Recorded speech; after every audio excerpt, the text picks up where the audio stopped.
ఆకలి తీర్చడం కూడా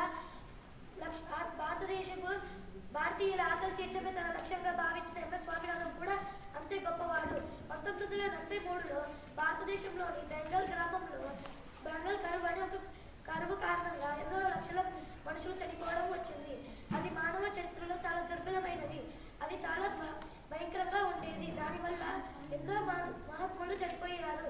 దాని కారణంగా 1940లో 30 కోట్ల మందిలో 2% వరకు చనిపోయారు ఆకలి కనుమటించి.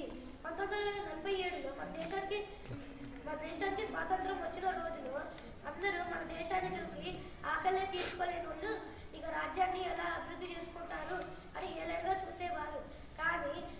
కానీ ఎంఎస్ స్వామినాథన్ మాత్రం మన దేశాన్ని కాపాడడం కోసం తన జీవితాన్ని త్యాగం చేయడానికి కూడా సిద్ధపడ్డాడు. ఎంఎస్ స్వామినాథన్ పూర్తి పేరు మోంగోగ్ సాంబశివన్ స్వామినాథన్. అతని తండ్రి పేరు ఎంకే స్వామినాథన్. ఎంఎస్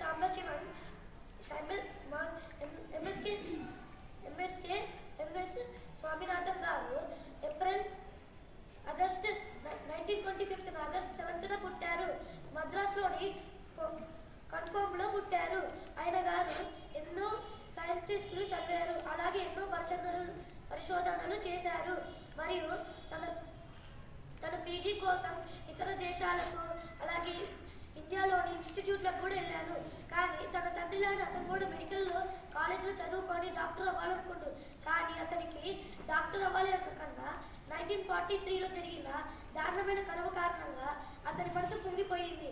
అందుచేత అతను వ్యవసాయం పట్ల చదువు చదివి పీజీ కంప్లీట్ చేశారు.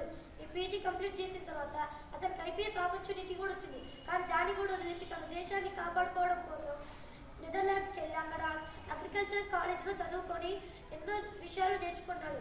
బంగాళాదుంప జన్యున్ మీద శాస్త్రం గురించి చేశారు. తర్వాత ఇండియాకు వచ్చి గోధుమల మీద శాస్త్రం చేశారు.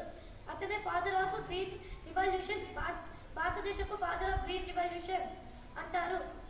అతను గోధుమ గింజల మీద జన్యున్ ప్రభావం చేసింది. మొట్టమొదటిగా గోధుమ గింజల మీద జన్యున్ పరిశోధన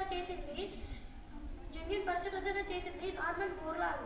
అతను చేసిన తర్వాత తనని పిలిచిన ఎంఎస్ స్వామినాథన్ నార్మన్ బోర్లాన్తో కలిసి ఎంఎస్ స్వామినాథన్ కూడా గోధుమ గింజల మీద పరిశోధన చేశారు. పంజాబ్లో అతని చేసిండు. అది సక్సెస్ అయినందుకు కారణంగా వివిధ రాష్ట్రాలకు వివిధ రకాల విత్తనాలను పంపించారు. గ్రీన్ రివల్యూషన్ అంటే ఏంటో కాదు, ఒక సాధారణమైన విత్తనాన్ని జన్యున్ ప్రభావంతో చేసి అది పెరిగేటట్టు చేశారు. పైగా ఎంఎస్ స్వామినాథన్ గారు తన సొంతంగా తనే ఒక బియ్యం గింజతోటి చేశారు. బియ్యం వరి పొట్టని తక్కువగా చేశారు.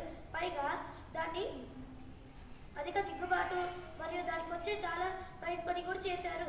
తక్కువ స్థానంలోనే ఎక్కువ ప్లాంట్స్ కోవడం వల్ల, అలాగే తక్కువ మైదానంలోనే ఎక్కువ చెట్లు పెంచడం వల్ల అధిక దిగుబడి వచ్చేది. అలాగే అతడు రైతుల తరపున వాదించేవారు. మొదట్లో దీన్ని ఒప్పుకునేటోళ్ళు కాదు రైతులు. కానీ అతను ఆ పరిశోధన కోసం కష్టపడి ఒప్పించి మరి ఆ పరిశోధన చేసి మన దేశం కోసం ఆ కరువు తీర్చడం కోసం తన ఆశయాలు ఎన్నో ఆపుకుంది. ఐపీఎస్ గాను, పైగా తన పిహెచ్డి కేంబ్రిడ్జ్ దాంట్లో నార్దర్లాండ్లో పిహెచ్డి కూడా పూర్తి చేశాడు. దాన్ని కూడా వదిలేసి మరి మన దేశంకి వచ్చి తన స్థాయిలు హోదాలు ఎన్నో వదులుకొని మన దేశం కోసం కరువు తీర్చడం కోసం దేశంలోని ఆ కరువు తీర్చడమే లక్ష్యంగా భావించిన ఎంఎస్ స్వామినాథన్ గారు వారికి వచ్చిన ఎన్నో పురస్కారాలు వచ్చినాయి. అలా ఎన్నో త్యాగాలు కూడా చేశారు. వారికి వచ్చిన పురస్కారాలు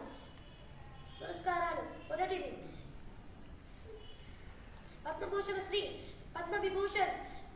అలాగే ఆయన నేటి చనిపోయినాక వచ్చిన అవార్డు, కొత్తగా వచ్చిన అవార్డు 2024లో వచ్చిన అవార్డు, చనిపోయినాక వచ్చిన నోబెల్ అవార్డు, భారతరత్నగా వచ్చిన అవార్డు అది.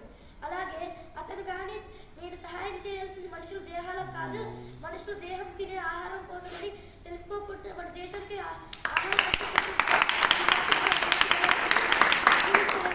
పైగా మన దేశం కోసం తను ఎంతో త్యాగం చేశారు.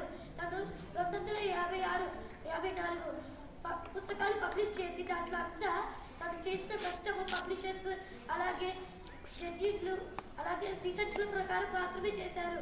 అలాగే తనకు వచ్చిన ప్రైజ్ మనీ కూడా ఎన్నో ప్రైజ్ మనీస్ కూడా తను తయారు చేసిన RSS